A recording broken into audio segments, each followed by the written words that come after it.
ce faisant, je me suis dit, effectivement, je vais aller voir mes amis de SPA Autores parce que nous avons beaucoup de travail que nous avons engagé ensemble depuis plusieurs mois, depuis que je suis arrivée.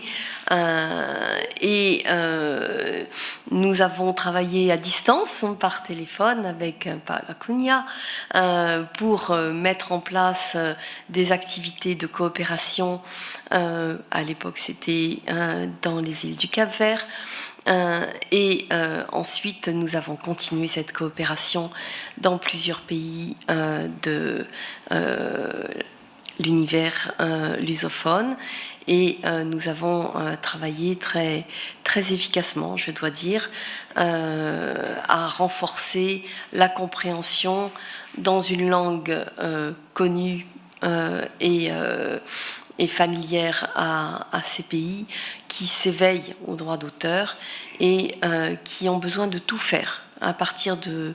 quasiment de zéro. Et donc nous avons avec Paola élaboré et défini ce que j'appelle une approche holistique dans laquelle nous essayons de partager avec les pays que nous souhaitons aider le souci de mettre en place un système légal de droit d'auteur. Les traités de l'OMPI servent de base à ces systèmes et donc il est très important pour ces pays d'adhérer au traité de l'OMPI, ce que pour beaucoup d'entre eux ils n'ont pas fait ou pas fait en totalité.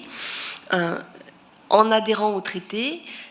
ils peuvent à la fois effectivement avoir un référent utile pour l'instauration de leur structure nationale et ils ont également des outils pour participer au marché global, que sont la réciprocité ou des outils de mise en vigueur de leurs droits et de respect de leurs droits en dehors de leurs frontières. Donc nous avons ce volet, mais l'approche holistique, comme je le disais, va au-delà de l'instauration d'un cadre légal, ce qui est évidemment fondamental et premier, mais ce cadre légal, il faut le faire vivre. Et souvent, on se rend compte que dans les pays en développement, le problème principal, c'est de trouver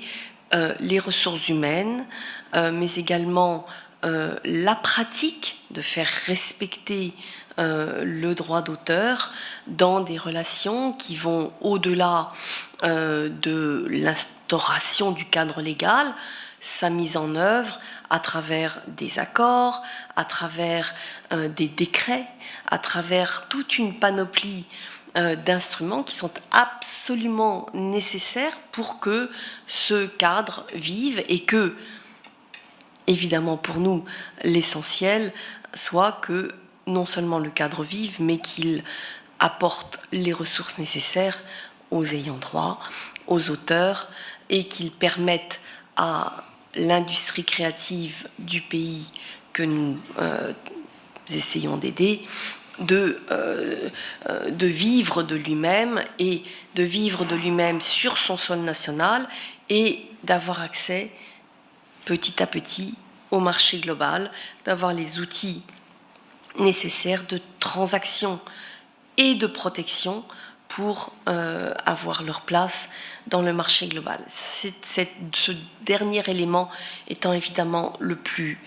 difficile à mettre en œuvre et c'est un des grands chantiers